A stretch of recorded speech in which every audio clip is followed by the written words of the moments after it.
सेनेची बुलंद तोफ श्री अनिशजी गाडवे साहेब.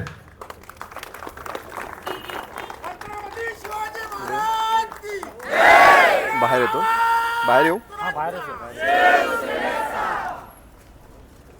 सुंदर वातावरण निर्माण झालेलं आहे. एक शाखा प्रमुख कसा असावा, एक शाखा अध्यक्ष कसा असावा. आता मनसे आणि शिवसेना म्हटलं तर शाखा प्रमुख आणि शाखा अध्यक्ष आपली महत्वाची पदं असतात. अगदी कानफाटातल्या जाळापासून मनगटी बळापर्यंत आणि एखाद्याला हरामखोर म्हणेपर्यंत ही जर बळ कुणामध्ये असेल ना तर शिवसेनेमध्ये आहे. ही पावर आहे, ही ताकद आहे ठाकरेंची. खरंच आभार मानतो शाखा प्रमुख साहेब. मगाशी कांबळे साहेब आपण बोलत होतात ना, कांबळे साहेब. अच्छा, कांबळे साहेब, बाबासाहेब आपल्याकडे बघतायत, बाबासाहेब पाहतायत आणि बाबासाहेब म्हणतायत समाजाची माझी माणसं लढतायत, विकली गेलेली नाहीयेत, समाज लढतोय माझा. ते शिका, संघटित व्हा, संघर्ष करा. आपण शिकलो, संघटितही झालो, संघर्षही करतोय कांबळे साहेब. हा संघर्ष वायाला जाणार नाही. असो, काही मान्यवरांची नावं घेतो.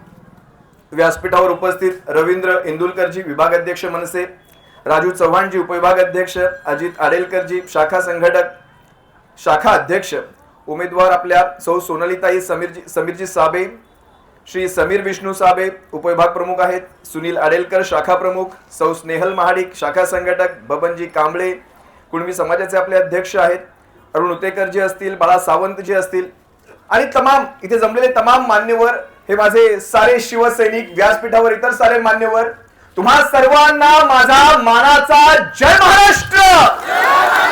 अरे जय महाराष्ट्र. आवाज असाच घुमला पाहिजे, हा नाद असा नादच राहिला पाहिजे.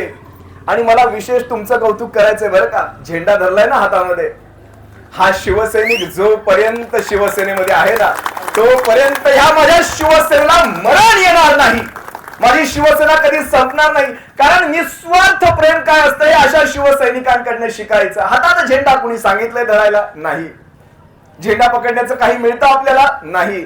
पण ती भगवी मशाल, तो भगवा रंग, दांड्या सकट झेंडा. मग झेंडा कुठे वापरायचा आणि दांडा कुठे वापरायचा हेही तुम्हाला चांगलंच माहिती आहे.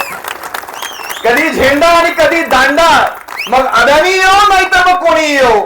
मग आपल्याला फक्त एकच कळतं, ही मुंबई आहे मुंबई, इथे आवाज आपलाच असायला हवा. हे बाळकडू आहे, साहेबांनी दिलेलं आहे साहेबांनी. आणि बाळासाहेबांचं बाळकडू आहे, ते तुमच्या माझ्या धमन्यांमध्ये वाहत आहे. ते बाळासाहेबांचं बाळकडू, ते असं फुसकं नासकं नाहीये.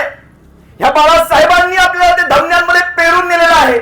ह्या भगव्या धाग्याशी, हा भगवा धागा आपण अभिमानाने हातात घालतो. काय म्हणतो आपण याला? शिवबंधन. छत्रपती शिवाजी महाराजांचं शिवबंधन. ह्या बंधनामध्ये आपण आहोत. हा धागा साधा सुद्धा धागा नाही. शिवसैनिकांनो, मनसैनिकांनो, कधी या धाग्याशी बैमानी करू नका. हा धागा पवित्र आहे, हा धागा भगव्याचा आहे, हा धागा निष्ठेचा आहे, हा धागा तत्वांचा आहे. इतरांना वाटतं काय धागे बांधतात उद्धवजी, काय धागे बांधतात. अरे तुम्हाला काय माहिती, हा धागा माझ्या बाळासाहेबांची शान आहे. जाताना आमचे बाळासाहेब आम्हाला सांगून गेले होते. सर्वांना आठवते ना, बाळासाहेबांना दिलेलं एक वचन आहे आपलं, शिवसैनिकांनो, कधी ते वचन तुम्ही मोडू शकत नाही. आणि ते वचन मोडलं जात नाही म्हणून तो कायम भगवा हातामध्ये असतो. शिवसैनिकांनो, बाळासाहेब म्हणाले होते, मला सांभाळला, उद्धवजींना सांभाळला, आदित्यजींना सांभाळा. पण एक वाक्य आपण कायम विसरतो.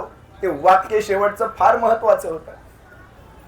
ते वाक्य असं होतं, महाराष्ट्राचा विकास करवून घ्या. अरे आपण कोण सांभाळणार? अरे आठवा तो कोरोनाचा काळ, आठवा तो कोविडचा काळ. आपल्या ह्या प्रभागामध्ये सुद्धा आपण ती मरणासन्न अवस्था पाहिली असेल. कोणी कुणाला शिवत नव्हतं, पण त्याही काळामध्ये शिवसेना रस्त्यावर होती. ठाकरेंचं राज्य होतं. उद्धव साहेबांनी तळहाताच्या फोडाप्रमाणे हा महाराष्ट्र सावरला. महाराष्ट्राचा श्वास चालू राहिला. आपण झगडत होतो त्या वॅक्सिन साठी. आठवतोय? थोडस फ्लॅशबॅक मध्ये नेतो. आपल्या प्रभागामध्ये रेड झोन, ऑरेंज झोन आपण सगळं पाहत होतो. गावी जाण्यासाठी एक पास काढावा लागत होता. जिल्हा ओलांडण्यासाठी एक पास काढावा लागत होता त्यावेळेस. मी तुम्हाला आठवण यासाठी करून देतो कारण काल परवा आलेल्या माणसाने कधी आपल्या जिल्ह्यामध्ये शिवसैनिकांची असेल किंवा सर्वसामान्य कोकणी माणसाची सोय केलेली नसेल, पण इथून महाराष्ट्रामधला आपला शिवसैनिक, शिवसेनेचा प्रत्येक पदाधिकारी, महाराष्ट्र नवनिर्माण सेनेचा प्रत्येक पदाधिकारी रस्त्यावर झटत होता त्याही काळामध्ये. आपण विचार करा आपल्याला ऑक्सिजन मिळेना, आपल्याला कोविशिल्ड असेल, कोवॅक्सिन असेल, मी हे सगळं जाणीवपूर्वक उल्लेख करतोय. हे जाणीवपूर्वक तुम्हाला मला सांगायचंय. आपल्याला वॅक्सिन मिळेना, इतर राज्यांना मोफत वॅक्सिन, पण महाराष्ट्राला नाही, कारण महाराष्ट्र सावत्र होता. महाराष्ट्र त्यांचं सरकार नव्हतं, मुंबईमध्ये यांचं सरकार नव्हतं. आपल्याला आयसीयू मशीन मिळेना, आपल्याला आपला जीएसटीचा परतावा मिळेना, तरी सुद्धा महाराष्ट्र सावरण्याचं काम उद्धवजींनी केलं होतं. तुम्हाला मी एक गोष्ट सांगतो, आपण छत्रपती शिवरायांच्या राज्यातले हे मावळे आहोत. छत्रपती शिवराय ज्या राजांनी आपल्याला लढवय्या बाणा शिकवलाय, कधीही झुकायचं नाही, गद्दारांसमोर तर नाहीच नाही. काल परवा इथे एक सभा झाली, मी ऐकलं काल परवामध्ये. आता मी तर म्हणजे मला वाटतं आम्ही सगळे टू व्हीलरवर आलो. काल परवा आलेले महाशय इथे कशाने आलेत मला माहित नाही खरं तर, पण त्यांनी गाडीने आले नसतील अशी माझी अपेक्षा आहे. गाडीनेच आले होते का इथपर्यंत? मग काय करणार ना, इथली अवस्था काय करणार. आज तुम्ही विचार करा, त्यांच्या स्वतःच्या प्रभागामध्ये तिथे शेख बहादूर नाका मला वाटतं बहादूर शेख नाका, मी कोकणातला नाहीये पण मला तिकडे प्रचारानिमित्त जाणं बऱ्याचदा होतं. बहादूर शेख नाका असेल, तिथली अवस्था बघा, कायम तास तास तास तास आपण तिथे ट्रॅफिक मध्ये असतो. मी स्वतः वळणावळणाचे रस्ते घेऊन शॉर्टकट शोधत मी पळत असतो. आधी आपला प्रभाग बघा आणि नंतर इथे या, नंतर एखाद्याला आश्वासन द्यायला इथे मुंबईमध्ये या. गरज नाही तुमची मुंबईमध्ये ठाकरे समर्थ आहेत. मी ठाण्यामध्ये ना कायम एक वाक्य म्हणत असतो, तर मी ठाण्यातनं शिवसैनिकांना, मनसैनिकांना, मी ठाण्यातनं गेली 3 वर्ष गद्दार अंगावर नाही शिंगावर घेतलेले आहेत ठाण्यामध्ये, आणि ठाण्यातनं घेतलेले आहेत. मला फक्त एकच म्हणायचंय, ठाण्यामध्ये मी कायम एक वाक्य सर्व शिवसैनिकांना सांगत असतो, आणि तेच मी इथे मुंबईमध्ये सुद्धा सांगेन. आपण मनाने हरायचं नाही. काय होतंय सध्या, आता घड्याळ येईल, पंजा येईल, कमळ येईल, धनुष्य येईल, इतर आणखी चिन्ह येतील, सारे सारे सारे सारे येतील, आलोभने येतील, प्रलोभने येतील. माझं फक्त एकच म्हणणं आहे, त्यांना कधीतरी विचारा, आमच्या दुःखामध्ये कधी कोणी येतं का? गेल्या कित्येक वर्षांपासून मी इथला अभ्यास केला, मी इथल्या आकड्यांचा अभ्यास केला, इथल्या समस्यांचा. आता मी खरं तर मोबाईल यासाठी हातामध्ये ठेवला होता, माझ्याकडे समस्यांची एक यादी आहे, यादी. खरं तर इथल्या आमदाराला पहिले सांगा, आमच्या शौचालयात बसून दाखव, इथपासून मी सुरुवात करेन. आमच्या प्रभागांमध्ये गटारांसमोरून फिरवून दाखव, इथपासून मी सुरुवात करेन. हे कळकळीचे बोल आहेत शिवसैनिकांनो, हे कुठलंही राजकीय भाषण नाही, कळकळीचे बोल आहेत. मनातून सांगतो तुम्हाला. छावा चित्रपट सर्वांनी पाहिलाय. छावा चित्रपटाच्या शेवटाला एक आर्त साध आहे कवी भूषण यांची. हरायचं नाही अजिबात, लक्षात घ्या, मनातून हरायचं नाही. परिस्थिती कितीही गंभीर असली तरीही हरायचं नाही, कारण छावा चित्रपटाच्या शेवटाला एक वाक्य अतिशय सुंदर सांगितलं आहे, मन के जीते जीत है, मन के हारे हार, हार गए जो बिन लड़े उन पर है धिक्कार, उन पर है धिक्कार, जो देखे ना सपना, सपनों का अधिकार है असल अधिकार अपना. आपला स्वप्न बघायचा अधिकार आहे. आपल्या ह्या प्रभागाचा, ह्या 83 नंबरच्या प्रभागाचा आपल्याला स्वप्न बघायचा अधिकार आहे, सुशासन बघायचा अधिकार आहे. तू माटी का लाल है, तुम्ही सारे मनसैनिक, शिवसैनिक, तुम्ही माटीचे लाल आहात, या भूमीचे लाल आहात. तू माटी का लाल है, कोई कंकड़ या धूल नहीं, तू समय बदल के रख देगा, इतिहास लिखेगा भूल नहीं. तू भोर का पहला तारा है, परिवर्तन का एक नारा है, यह अंधकार कुछ पल का है, फिर सब कुछ तुम्हारा है, फिर सब कुछ तुम्हारा है। हे सहन करा, यांचा जितका होतोय तितका त्रास सहन करा। मगाशीच शाखा प्रमुखांनी सांगितलं, आमच्या घराची एक वीट वाढली तर आमच्याकडून पैसे घ्यायला, खरं तर मी काय म्हणावं, ही आज अशी अवस्था आहे आपली, तर भविष्य तुमचं माझं कसं असणार आहे। या एअरपोर्टला सुद्धा साहेब, या एअरपोर्टला सुद्धा छत्रपती शिवरायांचं नाव काढून कुणाची नावं लागली होती, आपण सर्वांनी शिवसेना, महाराष्ट्र नवनिर्माण सेना तिथे आडवी उभी राहिली, त्यांना तिडवा केला, त्यावेळेस ते नाव हटलं होतं। माझ्या छत्रपतींचं नाव काढायची कुणाची माय व्याली आहे, कुणाची माय व्याली आहे। क्रांतीची ही मशाल धगधगते यावरी, मशाल आहे ना आपलं चिन्ह, क्रांतीची ही मशाल आहे, क्रांतीची ही मशाल धगधगते यावरी। देश माझा महाराष्ट्र आणि घर माझं मातोश्री, अरे भगवी माझी निष्ठा, तो भगवा झेंडा आहे ना, ती भगवी माझी निष्ठा, तो भगवा माझा प्राण रे, हे भगवे माझे रक्त, हा भगवा माझा श्वास रे, आणि मेलो जरी या जगात भगवी माझी आगरे, मेलो जरी या जगात भगवी माझी राख रे। असं म्हणतातून साहेबांची, बाळासाहेब, बाळासाहेब तुमचा शिवसैनिक, हा कधीही तुम्हाला अंतर देणार नाही, तुमच्या शिवसेनेला अंतर देणार नाही, हा वचनबद्ध आहे बाळासाहेब तुमच्याशी। फक्त तुमच्या प्रतिमांना हार घालून, बाबासाहेब फक्त तुमच्या प्रतिमांना हार घालून आम्ही थांबणार नाही। बाळासाहेब हा शिवसैनिक वचनबद्ध आहे। असं म्हणतातून साहेबांची गर्जनाही झाली, आणि उठा माझ्या सैनिकांनो पेटवा मशाली, उठा माझ्या सैनिकांनो पेटवा मशाली। वाईट वाटतं, ह्या अवस्थेत आपण आपल्याला आणून ठेवलं गेलेलं आहे, वाईट वाटतं। विचार करा, खरं तर मला आता आपला हा सारा पट्टा, मगाशी मी आता पदाधिकाऱ्यांचीच नावं घेतली, उतेकर, सावंत, सबंध कोकण पट्टा आहे इथे, आणि मी कायम माझ्या सवंगड्यांना म्हणत असतो, नशीब लागतं, कोकणात जन्म घ्यायचा असेल ना तर नशीब लागतं, असाच कोकणात जन्म मिळत नाही। माझं गाव पुणे जिल्हा, तालुका जुन्नर, छत्रपती शिवरायांच्या शिवनेरी किल्ल्याचा पायथा हे माझं गाव।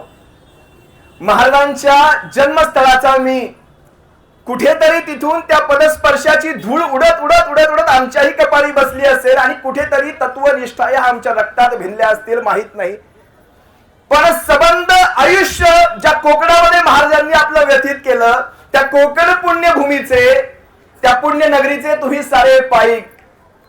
नटसम्राट चित्रपटात ना एक डायलॉग आहे, ठीकसा मला आठवत नाही, पण तो तुमच्या ह्या परिस्थितीला चपखल शोभतो।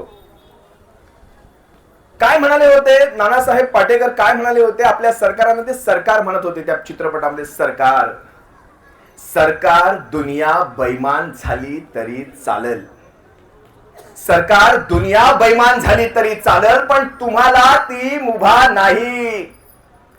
म्हणजे पोरं, मुलगा मुलगी सगळे बैमान झाले तरी चालेल, पण सरकार तुम्हाला ती मुभा नाही, याचा अर्थ, आणि याचा अर्थ मी इथे असा लावतो, सगळी दुनिया बैमान झाली तरी चालेल, पण माझ्या कोकणी माणसा तुम्हाला ती मुभा नाहीये, माझ्या शिवसेनेला तुम्ही अंतर देऊ शकत नाही। हा ठाकरे ब्रँड तुमच्या समोर उभा राहिलेला आहे, आज आपल्या अस्तित्वावर घाला घातला जातोय, आज मराठी माणसाच्या अस्तित्वावर घाला घातला जातोय। आज आपल्याला आपल्या मुंबईत, ही मुंबई घडवली कुणी, ही मुंबई घडवली या मराठी माणसाने, या माझ्या कोकणी माणसाने। आज मगाशी तुम्ही उल्लेख केला शाखा प्रमुख साहेब, मला वाटतं कांबळे साहेबांनी तो उल्लेख केला, वरच्या वाडीत गेलं तर घर रिकामी, खालच्या वाडीत, खेदाने सांगतो हे सत्य आहे, घर रिकामी आहेत, घरांसमोर आजी आजोबा बसलेले असतात, कदाचित शेवटची पिढी, ती काष्टा साडी घालणाऱ्या वगैरे, त्या आमच्या शेवटच्या पिढ्या वाट पाहत असतात, लालपरी येते, लालपरीतून कोणी उतरतंय का, वाट पाहत असतात, गावा मुंबईहून कोणी येतंय का, पण त्या नजरा फक्त आपल्या गणपतीमध्ये आणि शिमग्याच्या वेळेसच त्या नजरांना माणसं दिसतात।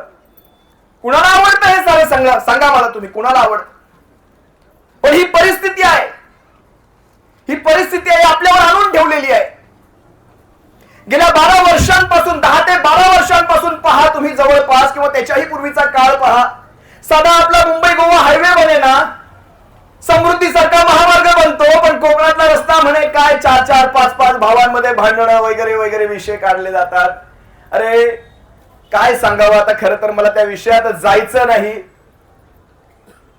पण मुंबई गोवा तुमच्याकडनं हायवे बनेना आणि तिकडचा माणूस इकडे येऊन प्रचार करतो आणि इकडच्या माझ्या कोकणी माणसाला भुलवायचा प्रयत्न करतो. अजिबात होणार नाही ही गोष्ट, अजिबात होणार नाही. हा माझा कोकणी माणूस, हा माझा कोकणकर, हा कधीही गद्दारांच्या पाठीशी उभा राहत नाही. इतिहास कायम लढवय्यांचा लिहिला जातो, इतिहास पळकुट्यांचा लिहिला जात नाही. मला आजवर एकही नाव सांगा, पळकुट्याचं एखाद्याचं नाव सांगा ज्याचा इतिहास लिहिला गेलेला आहे. तो काळ्या अक्षरांमध्ये नक्कीच लिहिला जाईल, पण सुवर्ण अक्षरांमध्ये फक्त आमच्या छत्रपती शिवाजी महाराजांचा आणि डॉक्टर बाबासाहेब आंबेडकरांचा इतिहास लिहिला आहे. निष्ठा काय असते माहितीये? निष्ठेचं उदाहरण सांगू तुम्हाला.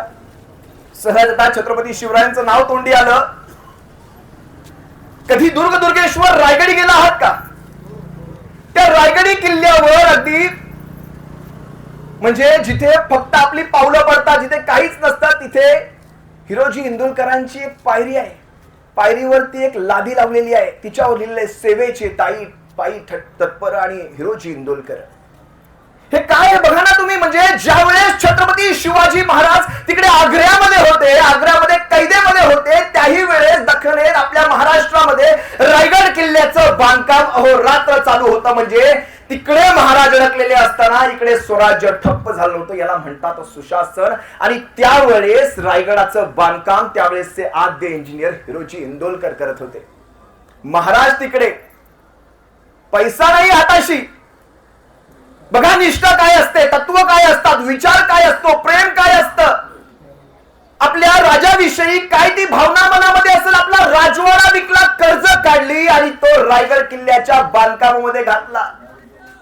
महाराज ज्या वेळेस आग्र्यातून आपली सुटका करून आले, त्यावेळेस त्यांना ती खबर लागली की रायगड किल्ल्याचं बांधकाम तसुवरही थांबलं नाही. त्यावेळेस त्यांनी हिरोजींना विचारलं, हिरोजी मागा मागा, अजिबात थांबू नका, मागा, तुम्हाला काय मागायचंय. एखादा आत्ताच्या काळातला असता ना, म्हणाला असता, राज पायथ्याकडची, रायगडाच्या पायथ्याकडची 400 एकर तेवढी जमीन आहे, ती देऊन टाका माझ्या नावावर, म्हणाला असता. कारण आज जे गद्दार आपण पाहतो त्यांच्या हातात सर्व काही दिलं होतं, बाळासाहेबांनी सर्व काही दिलं होतं. पण आज काय घडलं? शिव शिव शिव शिव शिव शिवसेनेला हा असा दिवस दाखवला. काय म्हणाले हिरोजी इंदुलकर त्यावेळेस? मी तुम्हाला तत्वनिष्ठा सांगतो आणि जोड इतिहासाची देतो. का शिवसेना गरजेची आहे? का महाराष्ट्र नवनिर्माण सेना गरजेची आहे या मुंबई महाराष्ट्रामध्ये? का आपली ही ठाकरे माणसं गरजेची आहेत या मुंबई महाराष्ट्रामध्ये? महानगरपालिकेच्या निवडणुका आहेत, का या महानगरामध्ये ठाकरे ब्रँड जगला पाहिजे? याचं कारण लक्षात घ्या, उत्तर तुम्हाला इतिहासात सापडेल. त्यावेळेस त्या माणसाने काय मागितलं? जमीन, सोनं, नाणं. ते म्हणाल, महाराज एकच मागणं मागतोय म्या, ज्या वेळेस तुम्ही त्या किल्ल्यामध्ये प्रवेश करा, तुमच्या पायाची पायधूळ थोडी तरी त्या पायरीवर पडेल, माझ्या नावाचं आणि माझ्या जगण्याचं सार्थक होईल, तेवढं पायरीवर नाव माझं पडू द्या महाराज. आज गटारावरचं लोखंडी झाकण टाकलं, गटारातला 4 गाळ कचरा नाही काढला ना, तर इथे 10 बॅनर लागतात की नाही? काय मागितलं होतं त्यामध्ये माणसानं? महाराज तेवढं नाव त्या पायरीला माझं येऊ द्या. इथं शौचालय सोडली जात नाहीत नावं टाकायला, बरोबर? बसताना जे फोटो काढणं तेवढं बाकी आहे. बसू शकणार नाहीत अशी अवस्था आहे शौचालयांची. मी खोटं बोलत असेल ना, स्थानिक आमदाराने बसवून दाखवावं त्या शौचालयांमध्ये. अशी अवस्था. ही आहेत निष्ठेची उदाहरणं. आणखी एक उदाहरण सांगतो तुम्हाला. का कुणास ठाऊक पण ते उदाहरण ऐकताना मला कायम माझ्या अशा मुठी वळल्या जातात आणि शहरा अंगावर येतो. कुर्तोजी गुजर नाव ऐकलंय? कुर्तोजी गुजर. आपण त्यांना सरनौबत प्रतापराव गुर्जर म्हणून ओळखतो. स्वराज्याचे सरनौबत. विजापूरहून आदिलशहाने ज्यावेळेस बहलोल खानाला महाराजांच्या विरोधात पाठवलं होतं, कोल्हापूरच्या जवळची नेसरीची ती खिंड आहे, कोल्हापूरकडनं ती गाडी कोणाची आहे वाजते?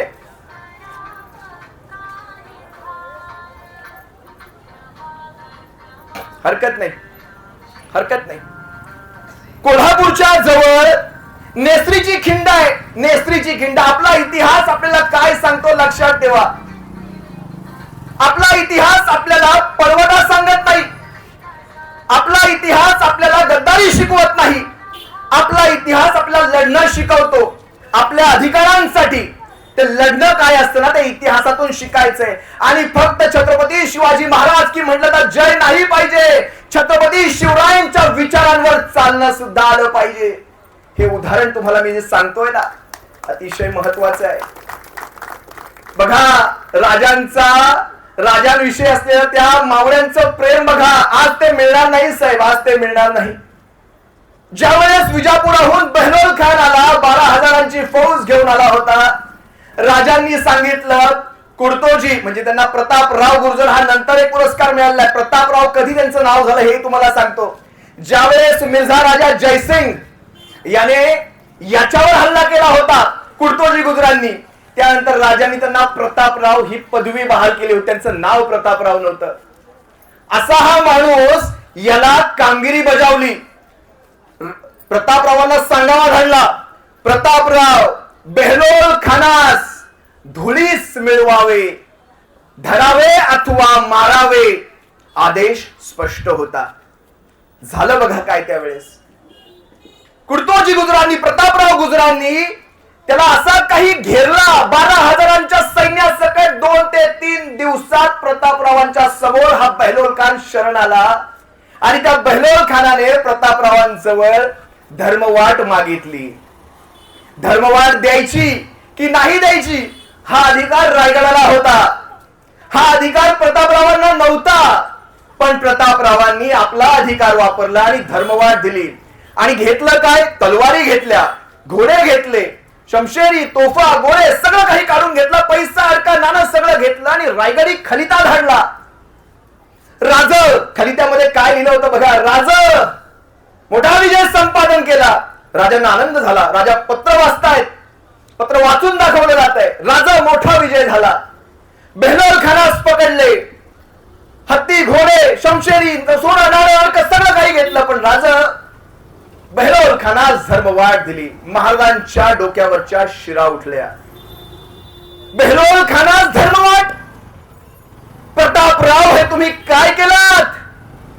बघा, या गोष्टींमधून, या इतिहासातल्या गोष्टींमधून तुम्हाला काही कळत असेल त्याचे संदर्भ तुम्ही स्वतः लावायचे. प्रतापराव हे तुम्ही काय केलात? हा बहलोल खान पुन्हा ज्यावेळेस स्वराज्यावर चाल करून येईल ना, प्रतापराव आम्हाला रायगडीत तोंड दाखवू नये. आदेश स्पष्ट होता. रायगडाहून खलिता निघाला. खलिता प्रतापरावांपर्यंत पोहोचला. प्रतापराव तिकडे कोल्हापुराच्या, कर्नाटकाच्या वेशीवर. प्रतापराव आनंदामध्ये खलिता खोलतायत, म्हणतायत राजांनी काहीतरी सांगितलं असेल, पाठ थोपटली असेल, राजांकडून स्तुती सुमना आली असतील. पटपट पटपट वाच रे बाबा, खलिता वाच. खलित्यात रायगडी तोंड दाखवू नये. स्वराज्याचा सरनौबत रायगडी तोंड दाखवू नये. अगदी महिन्याभरावर रायगडावर राजांचा राज्याभिषेक होणार होता. सर्वत्र निमंत्रण गेली, सर्वत्र. प्रतापरावांना निमंत्रणच नाही. रायगडी तोंड दाखवू नये. स्वराज्याचा सरनौबत. याचा अर्थ कळतो तुम्हाला? देशाचा आर्मी चीफ, संरक्षण प्रमुख, त्याला निमंत्रणच नसू नये. प्रतापरावांना हा आपल्या चुकीचा त्यांना अंदाज आला, आपण काय चुकलो. आणि ज्यावेळेस बातमी कानावर येऊन धडकली की बहलोल खान हजारोंच्या फौजेने पुन्हा येतोय, बघा विचार करा, चूक झाली होती. हजारोंच्या फौजेने बेहलोल खान येतोय, पण बघा घाबरणं असतं का रक्तामध्ये? आपण शिवसैनिक मनसैनिक कुठल्या आंदोलनाला घाबरतो का? ज्या वेळेस हात जोडायची आणि हात सोडायची वेळ येते, आपण घाबरतो का? झेंडा कधी वापरायचा, तो दांडा कधी वापरायचा, हे आपल्याला वेगळं सांगायची गरज आहे का? आता ज्यावेळेस तो बेहलोल खान स्वराज्याच्या हद्दीत घुसला, त्यावेळेस प्रतापरावांनी विचार केला नाही आणि आपल्या घोड्यावर टाप मारली. प्रतापराव हजारोंच्या संख्येपुढे एकट्याने निघाले, सोबतीला कोणीही नव्हतं. त्यावेळेस त्यांच्या 5 ते 6 सरदारांनी, आणि त्यात एक मुस्लिम मावळा सुद्धा होता. मी तुम्हाला घरचा अभ्यास देतो. मुस्लिम सरदार कोण होता ह्याचा तुम्हाला मी घरचा अभ्यास देतो, नक्कीच नाव काढा. एक मुस्लिम सरदार सुद्धा होता.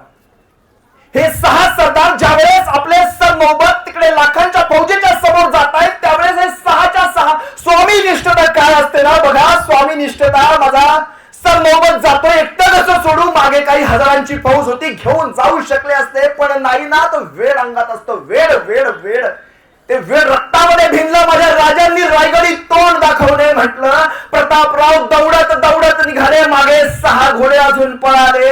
6 सरदार, 7वे प्रतापराव हजारोंच्या फौजे पुढे गेले आणि कापाकापी सुरुवात झाली. बेहलोल खान म्हणतोय मराठा आगे, मराठा आगे, मराठा आगे. पण नंतर कळालं फक्त 7च आहेत. कापाकापी सुरू झाली होती. शेकडोंचा फडशा पडला, कारण प्रतापरावांना सुचतच नव्हतं काही. ही असते, हा असतो अपमानाचा बदला कसा घ्यायचा, हा असतो, ही असते जिद्द. प्रतापराव शेवटी धारातीर्थी पडले. ते गाणं आपण ऐकलं कुसुमाग्रजांचं, म्यानातून उसळे तलवारीची पात, विडात मराठे वीर दौडले 7.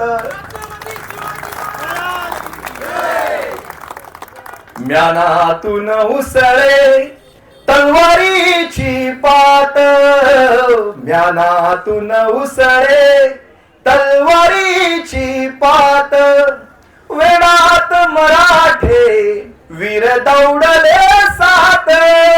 माझा आवाज तितका चांगला नाही, पण ती भावना तुमच्या हृदयापर्यंत पोहोचते एवढं मात्र मला कळतंय. महाराजांना ज्यावेळेस ही बातमी गेली, 7 सरदार धरातीर्थी पडले. 7वे प्रतापराव गुर्जर सरनौबत महाराजांची मूठ वळली आणि महाराज म्हणताय जगदंब. महाराजांना कुठेही कल्पना नव्हती की असा काही आत्मघातकी निर्णय घेतला जाईल. म्हणतायत प्रतापराव, प्रतापराव माझ्या स्वराज्यानं अजून बाळसं धरलेलं नाहीये, माझ्या स्वराज्यानं अजून बाळसं धरले. बाळसं शब्द कळत असेल महिला भगिनींना, माझ्या माय भगिनींना कळत असेल बाळसं काय असतं. माझ्या स्वराज्यानं अजून बाळसं धरलेलं नाहीये. प्रतापराव, ही आत्महत्या कशासाठी? आज कोण कुणासाठी जीव धोक्यात घालतो? कोण कुणासाठी जीव धोक्यात घालत नाही, कारण ती निष्ठा, ती तत्व या माझ्या मराठी मातीतली तत्व आहेत, या माझ्या मराठी राष्ट्रातली ही तत्व आहेत. हे माझं महाराष्ट्र आहे. इथे माणूस पैशासाठी विकला जात नाही.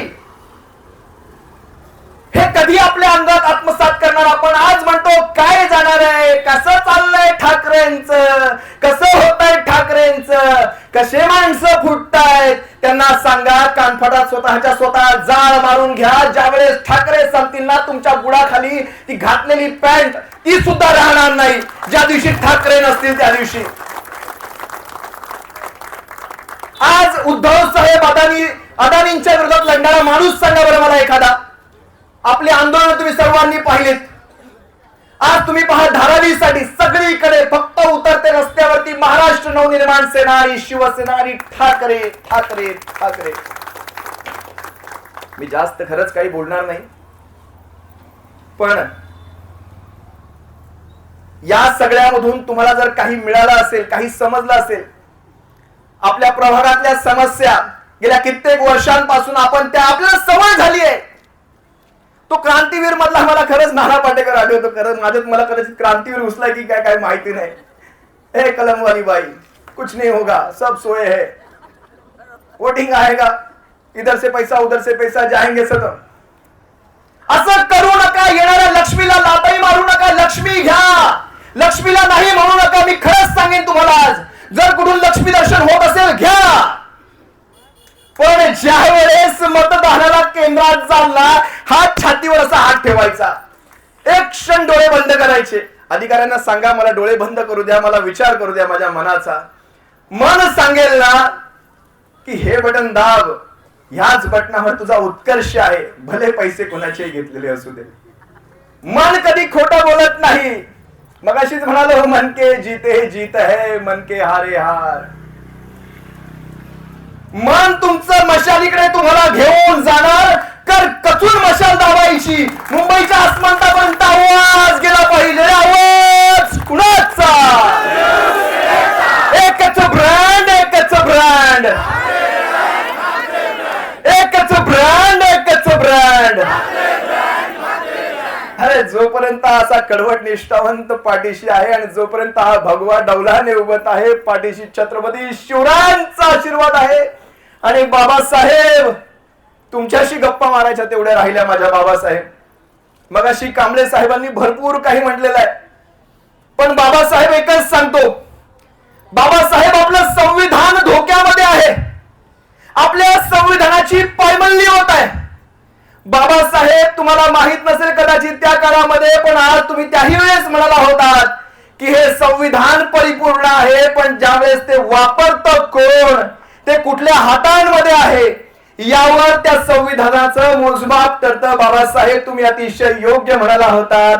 आज तुमचं संविधान चुकीच्या हातांमध्ये आहे. बाबासाहेब, पण तुम्हालाही शब्द देतो, जोपर्यंत श्वासात श्वास आहे, जोपर्यंत या शिवसैनिकांच्या, मनसैनिकांच्या आणि भीमसैनिकांच्या रक्तामध्ये ती निष्ठा भरलेली आहे, ती तत्व आमची जागृत आहे, तोपर्यंत संविधानाचं संरक्षण करण्याची जबाबदारी सुद्धा बाबासाहेबांना शब्द देतोय. देताय ना? महामानव, भारतरत्न, घटनेचे शिल्पकार, परमपूज्य डॉक्टर बाबासाहेब आंबेडकरांचा, डॉक्टर बाबासाहेब आंबेडकरांचा असो. आता मी माझ्यातला मूळ माणूस बाहेर आणतो. ते थोडस वेगळ्या विषयांमध्ये गेलो, कारण आपण भाड्याची माणसं नाहीत. आपण जन्मापासून शिवसैनिक, जन्म झाला शिवसैनिकाच्या घरामध्ये आणि मरण येईल तेही शिवसैनिकाच्या घरामध्येच. जोपर्यंत श्वासात श्वास आहे, ना भगव्याशी प्रार्थना, ना या भगव्या शिव बंधनाशी प्रार्थना, ना कधी शिवसेनेशी प्रार्थना. शिवसेना हा कुटुंब आहे आणि ठाकरे हा या महाराष्ट्राचा ब्रँड आहे. शिवसेना हा पक्ष नाही. आज हे दोन भाऊ ज्यावेळेस एकत्र आले, मला एक खरंच सांगायचं, 5 जुलैला तुम्ही सारे असणार. मला विचारायची गरजच नाही इथलं कोण असेल कोण. सारेच्या सारे वळीच्या डोंग मध्ये होते, सारेच्या सारे. एक असा व्यक्ती शोधून दाखवायचा ज्याचे डोळे पाणावले नसतील. प्रत्येकाच्या डोळ्यामध्ये आसू होती. आसू विकतची कधीच येऊ शकत नाही. त्यासाठी ते काय टाकतात ते ऍक्टर लोक, ते ग्लिसरीन वगैरे काय काय, पण ही आसू निष्ठावंतांची होती. हा महाराष्ट्र वाट पाहत होता, ही दोन भावंड कधी एकत्र येत आहेत, या मराठी माणसाचं हे विखरलेलं कुटुंब कधी एकत्र येतोय. मगाशी म्हटलं गेलं, स्टेजवर सुद्धा दोन भावंड एकत्र आले. मला माहित नाही कोण आहेत, पण जे काही असेल सुरुवात इथूनही आहे, सुरुवात तिथूनही आहे.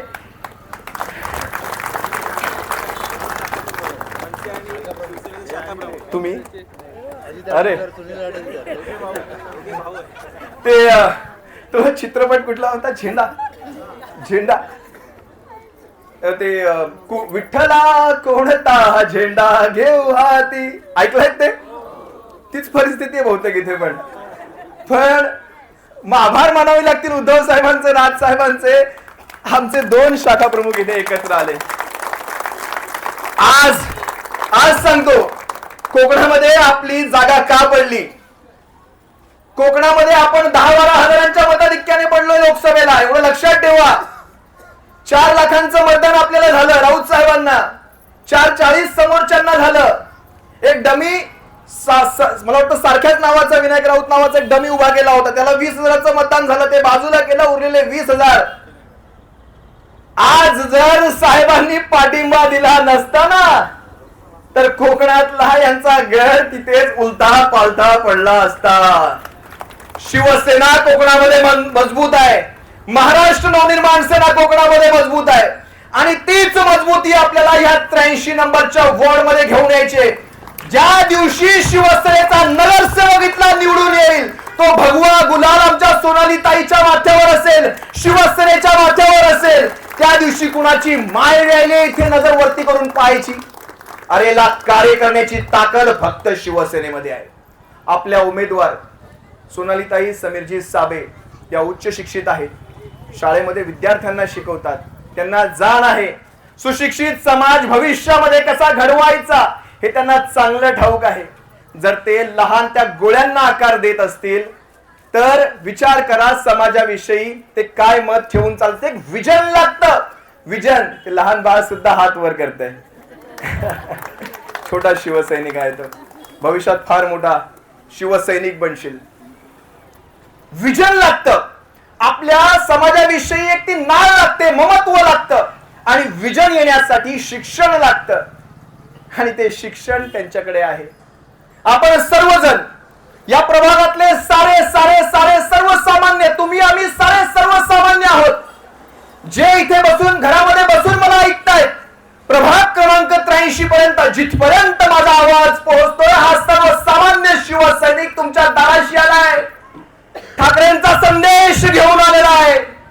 प्रभाग क्रमांक 83 ला मी पुन्हा सांगतो, आमच्या ह्या उमेदवाराच्या डोक्यावर तुमचा मतरूपी आशीर्वाद ठेवा. तुमचं मत फुकट जाणार नाही याची खात्री आज आम्ही इथून देतो. असो, तुम्ही सर्वजण एवढा वेळ मला सहन केलात त्यासाठी तुम्हा सर्वांचे आभार मानतो. शिवसेना एक वादळ या माध्यमावर जवळपास 5 ते 5.25 लाख शिवसैनिक गेल्या 1.5-2 वर्षात जोडले गेले. एखादा खासदार निवडून काढता येईल एवढे शिवसैनिक एकट्या माध्यमावर आपण जमा झाले. कोण म्हणतं मरण आलंय? मरण येणारा आमचा पक्ष नाही, हा ठाकरे ब्रँड आहे. सन्माननीय राज साहेब ठाकरे, सन्माननीय उद्धव साहेब ठाकरे आणि बाळासाहेबांचे आशीर्वाद घेऊन तुम्ही आम्ही सारे चाललोय. सर्वजण एक शब्द द्या, सर्वांच्या मुठीवर असल्या पाहिजे. होय, प्रभाग क्रमांक 83 चा ऐका. आपल्याला ती सवय विजय असं लगेच करून टाकायचं नाही. प्रभाग क्रमांक 83 चा नगरसेवक आम्ही सारे ठाकरेंचे सैनिक हा निश्चय करतोय की जोपर्यंत आम्ही निवडून आणत नाही पुढचे 5 दिवस रात्रीचा दिवस करून मेहनत करून आम्ही ठाकरेंचा नगरसेवक निवडून आणू हा शब्द आम्ही बाळासाहेबांना देतोय आणि बाळासाहेबांना दिलेला शब्द आम्ही खाली पडू देणार नाही. वचनबद्ध आहात तुम्ही सारे. एवढं वचन दिल्यानंतर ताई अजून तुम्हाला काय पाहिजे? हे सारे शिवसैनिक वचनबद्ध आहेत भगव्याशी, शिवसेनेशी आणि महाराष्ट्र नवनिर्माण सेनेशी. असो, सप्रेम जय महाराष्ट्र. काळजी घ्या. छत्रपती शिवाजी महाराज की